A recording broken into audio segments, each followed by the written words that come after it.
Hello friends मुझे आपण मान स्वागत करुच्ची मो न्यू ब्लॉग रे। तो देखिपे मुझे बर्तमान जाइली सेपटे तो एने जाऊँ कैंप को।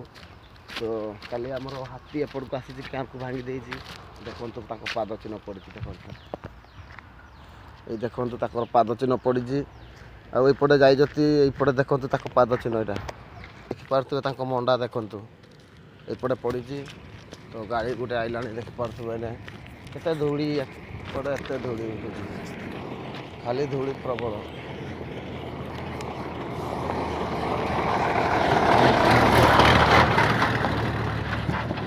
एरा सब आम खणी सब पथर लुड़े आउे गाड़ी ये सब गाड़ी यही देखु एपटे मंडा पड़ी यहाँ एठे भी पड़ी यही जापटे जा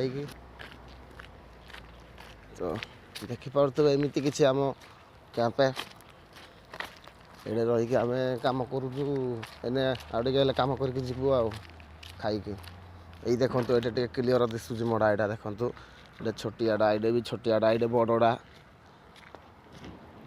यहाँ मड़ा देखो कैंप को ढुकी। तो यही रूमटा आम भांगी हाथी काली राति। तो ये देखो इटा सब पड़ी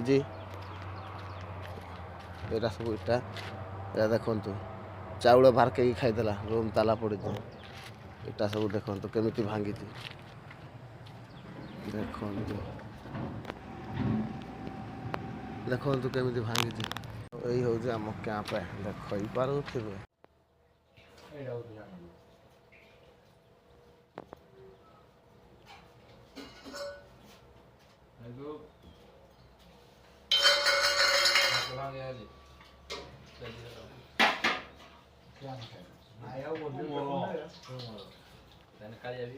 आम साइड कथा पड़ी आम साइड कथा पड़ी तो बरपदार गोटे छाड़े पुणी से दुच पड़ो ता ना तो गोटे